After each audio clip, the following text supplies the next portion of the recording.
अस्सलाम वालेकुम जी, मैं हूं फ़ाद शराजी। आज मैं एक नई वीडियो के साथ आपके सामने आया हूं। इस नई वीडियो में मैं आपको बताऊंगा कि जीएमओ फूड बेसिकली होती क्या है।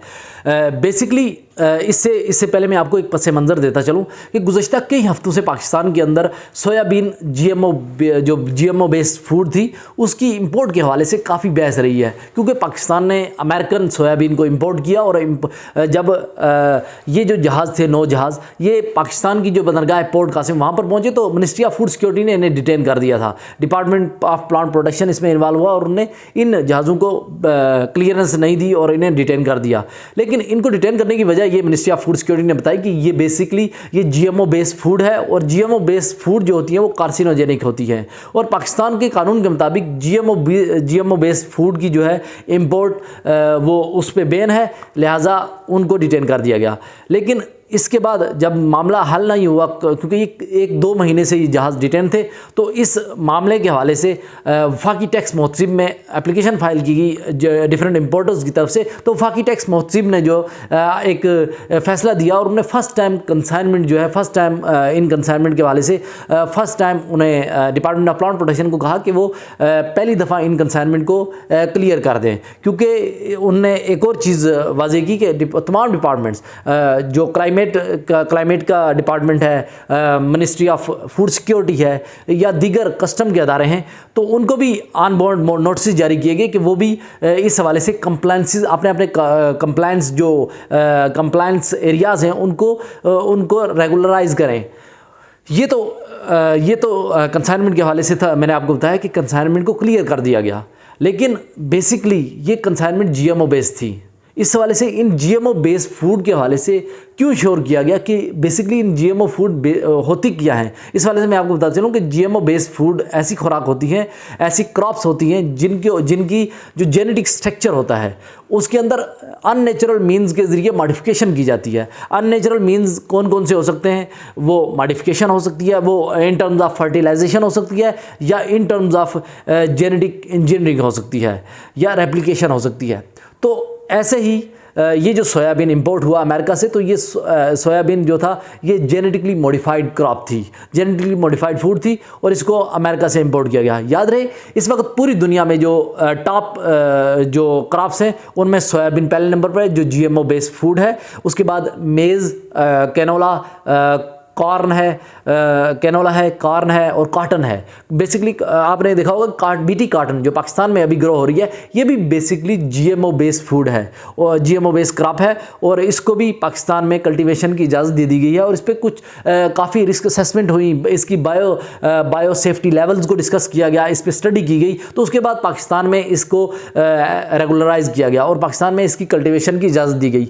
अब आ जाते हैं कि जीएमओ बेस्ड फूड के अंदर इसमें जो मॉडिफिकेशन की जाती है वो क्यों की जाती है, क्यों अननेचुरल मीन्स के ज़रिए जेनेटिक स्ट्रक्चर को चेंज किया जाता है। बेसिकली 90s में जो दुनिया को जो चैलेंजेस का सामना हुआ फूड सेक्टर में, स्पेशली पॉपुलेशन की ग्रोथ देखने में आई कि काफ़ी ज़्यादा पॉपुलेशन बढ़ रही थी। तो उस तनाजुर में एक बड़े हिस्से को, दुनिया के एक पॉपुलेशन के एक बड़े हिस्से को खुराक पहुंचाना या खुराक की जो प्रोडक्शन थी उस पॉपुलेशन के लिए उसको प्रोड्यूस करना ही काफ़ी मुश्किल था। तो साइंटिस्ट ने इन सारे मसलों को हल करने के लिए उनने इस जो जेनेटिक इंजीनियरिंग थी, ये जो जीएमओ फूड की तरफ जो अप्रोच थी उसको अडॉप्ट करना शुरू कर दिया।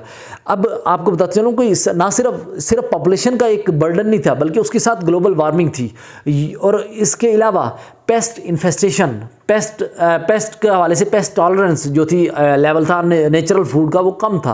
तो लिहाजा उन्होंने कहा कि पेस्ट की वजह से काफ़ी ज़्यादा खुराक जो है वो तो ज़ाया हो जाती है। लिहाजा इस चैलेंज को भी साइंटिस्ट को इस चैलेंज का भी सामना था। इसके अलावा हर्बिसाइड अप्लाई किए जाते हैं खुराक के ऊपर, तो उसका जो टॉलरेंस लिमिट थी वो भी नेचुरल जो फूड आइटम्स थी, नेचुरल क्रॉप्स थी, उनकी कम थी। लिहाजा साइंटिस्ट ने इस जेनेटिक इंजीनियरिंग जो टेक्नोलॉजी थी इसको अडॉप्ट किया और नई वैराइटीज़ को लेबॉर्ट्री के अंदर इंट्रोड्यूस करवाने के लिए जीन थेरापीज़ को इंट्रोड्यूस करवाया।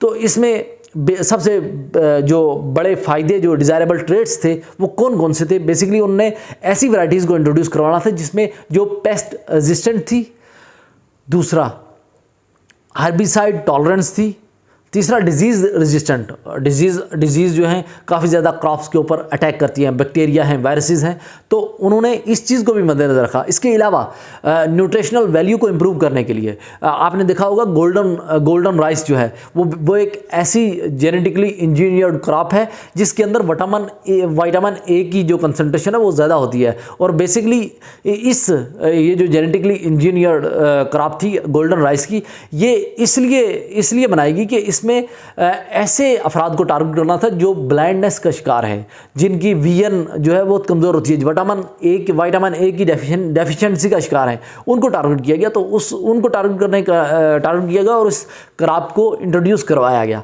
तो इस तरह काफ़ी क्रॉप्स हैं जिनको प्रोडक्टिविटी को बढ़ाने के लिए, कॉटन के सेक्टर में देखा जाए तो कॉटन में बीटी कॉटन को इंट्रोड्यूस करवाया गया। तो बीटी कॉटन को इंट्रोड्यूस करवाने की वजह ये थी कि एक तो वो पेस्ट रेजिस्टेंट थी, दूसरा उसके अंदर ऐसे डिजीज़ रेजिस्टेंट ट्रेड्स इंट्रोड्यूस करवाए गए, तीसरा उसकी यील्ड ज़्यादा थी। तो इसके अलावा अगर देखें डिफरेंट डिज़ायरेबल ट्रेड्स को, तो उसमें एक अहम ट्रेड जो आता है वो क्लाइमेट चेंज का भी आता है। तो कहीं ना कहीं जीएमओ फूड जो थी वो जो ग्लोबल वार्मिंग है उसको कम करने में अपना अहम किरदार अदा करती हैं। अगर इसके बरअक्स देखा जाए तो इसके भी काफ़ी ज़्यादा नुकसानात हैं जो डिफरेंट रिसर्चर्स ने अपने रिसर्च पेपर्स में बताए हैं। ये जो मैंने आपको इनकी बेनिफिट्स बताए, इनके एडवांटेजेस बताए हैं, इसके अलावा अगर डिसएडवांटेजेस की बात की जाए तो डिसएडवांटेजेस में साइंटिस्ट ने जो बताए हैं उसमें यह है कि अगर जीएमओ बेस्ड फूड को या क्रॉप को इंट्रोड्यूस करवाया जाए तो इसमें क्या होता है कि जो ऐसी जीन्स जो हर्बिसाइड टॉलरेंट जीन्स हैं, हर्बिसाइड को जो टॉलरेंस करती हैं, वो जीन दूसरी जो वीड्स के अंदर, मतलब जब हम हर्बिसाइड अप्लाई करते हैं तो हर्बिसाइड का मकसद ये होता है कि वो बेसिकली वीड को ख़त्म करना होता है, अपनी क्रॉप डिज़ायरेबल क्रॉप जो है उसके अलावा जो वीड्स हैं उनको हमने टारगेट करना होता है, उनको हमने ख़त्म करना होता है। जब हम हर्बिसाइड इन जीएमओ क्रॉप्स के ऊपर अप्लाई करते हैं तो जीएमओ क्रॉप्स जो हैं वो इस हर्बिसाइड को रेजिस्ट करती हैं और जो जीएमओ क्रॉप के अलावा जो वीड्स हैं वो ख़त्म हो जाती हैं। लेकिन अब इसके अप्लाई करने की वजह से क्या हुआ, इस जीएमओ बेस्ड जो जीएमओ क्रॉप थी, इसमें जो डिज़ायरेबल ट्रेड्स सामने डाले, हर्बिसाइड टॉलरेंट जीन्स थी, ये बेसिकली इसमें एक रिस्क है कि ये जो हर्बिसाइड टॉलरेंट जीन्स हैं ये ट्रांसफ़र हो सकती हैं दूसरी वीड्स के अंदर, और वीड्स के अंदर हर्बिसाइड टॉलरेंस के लेवल को इंक्रीज़ कर सकती हैं, लिहाजा वो भी हर्बिसाइड टॉलरेंस को मीट कर सकती हैं। इसके अलावा जो डिसएडवांटेज मेन था कि कुछ रिसर्चर ने ये अपनी रिसर्च से साबित किया कि इनके अंदर अलर्जेनिक रिएक्शन का जो काज करने वाले ऐसे कंपाउंड्स होते हैं जो अलर्जेनिक रिएक्शन काज करते हैं। अगर आप इनको कंज्यूम करेंगे तो एलर्जिक रिएक्शन हो जाएंगे आपको। तो ये भी एक इम्पॉर्टेंट फैक्टर था जो नुकसान जीएमओ का डिसएडवांटेज है। इसके अलावा अगर बात की जाए तो अगर जीएमओ को क्रॉप के अंदर इंट्रोड्यूस करवाएंगे तो क्रॉप की जो अगर फॉर एग्जांपल हम मिसाल लेते हैं कि अगर पाकिस्तान में हम जीएमओ को इंट्रोड्यूस करवाते हैं तो पाकिस्तान में जो नेचुरल ऑर्गेनिक फूड है, ऑर्गेनिक क्रॉप्स ऑलरेडी हो रही हैं, तो जीएमओ क्रॉप के इंट्रोड्यूस करवाने से, जीएमओ क्रॉप की कल्टीवेशन से ट्रेड्स के जो ट्रेड्स हैं, जीएमओ के जो जेनेटिक मॉडिफिकेशन आई है, वो पॉसिबिलिटी है कि उसकी क्रॉस ब्रीडिंग के ज़रिए उसके जो ट्रेड्स हैं वो ट्रांसफ़र हो जाए नेचुरल जो क्रॉप है उनके अंदर। तो इस सारी सूरत हाल में जो हमारी नेचुरल क्रॉप है उनकी डिस्टिंक्शन हो सकती है, वो मादूम हो सकती हैं, लिहाजा ये एक अहम डिसएडवांटेज है। इसके अलावा काफ़ी डिसएडवांटेज है, उनमें एक अहम है कि जब हम जीन ट्रांसफ़र जो हम कर रहे होते हैं वो बेसिकली हम जीन ट्रांसफ़र जो कर रहे हैं वो हम डिज़ायरेबल ट्रेड्स के लिए कर रहे हैं और सिर्फ स्पेसिफिक क्रॉप के लिए कर रहे हैं। तो इसमें क्या होता है कि जब हम जीन ट्रांसफ़र करते हैं तो कुछ ऐसी बीटी कॉटन के केस में कि बीटी कॉटन को हमने जब इंट्रोड्यूस करवाया, पाकिस्तान के अंदर कल्टीवेशन हुई, तो बीटी कॉटन के जो पोलन्स थे वो उनमें कुछ ऐसे ट्रेड्स उनमें कुछ ऐसी प्रॉपर्टीज़ थी कि उन पोलन्स को जब बटरफ्लाइज ने खाया तो बटरफ्लाइज की डेथ रेट जो थी वो काफ़ी बढ़ गई इन जीएमओ क्रॉप्स को इंट्रोड्यूस करवाने के बाद। तो इस तरह एक ओवरऑल जो इकोसिस्टम है, बायोडाइवर्सिटी है, उसको भी जीएमओ क्रॉप्स जो हैं वो कहीं ना कहीं हद तक उसको भी डिस्टर्ब करती हैं। ये कुछ एडवांटेजेस और डिसएडवांटेजेस मैंने आपको बताए हैं। अगर बात की जाए इन क्रॉप्स के हवाले से कि मेरा ओपिनियन क्या है, तो बेसिकली आपको बताते चलूँ कि इस वक्त जो रिसर्चर्स इस वक्त रिसर्च इस फील्ड में कर रहे हैं तो उनका भी मिक्स अप ओपिनियन है।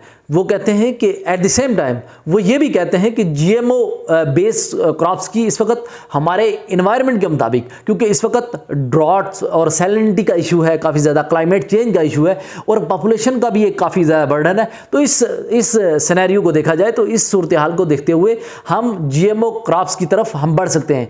अगर दुनिया के जो डेवलप कंट्रीज़ हैं, अमेरिका की बात की जाए, ब्राज़ील की बात की जाए, अर्जेंटाइन की बात की जाए, तो वो ये ऐसे कंट्रीज़ हैं जो टॉप ग्रोअर हैं, जीएमओ क्रॉप्स को ग्रो करते हैं। अमेरिका जो है वो फुली डिपेंडेंट है जीएमओ बेस्ड क्रॉप्स के ऊपर। 90% उसकी जो कल्टीवेशन है क्रॉप्स की अमेरिका के अंदर वो सारी जीएमओ बेस्ड है। तो कहीं ना कहीं हम जीएमओ बेस्ड खुराक को हाँ ये हो सकता है कि हम जीएमओ बेस्ड क्रॉप्स की अगर हम क्रॉप्स की कल्टीवेशन कर रहे हैं उससे पहले उसकी रिस्क असेसमेंट कर ली जाए।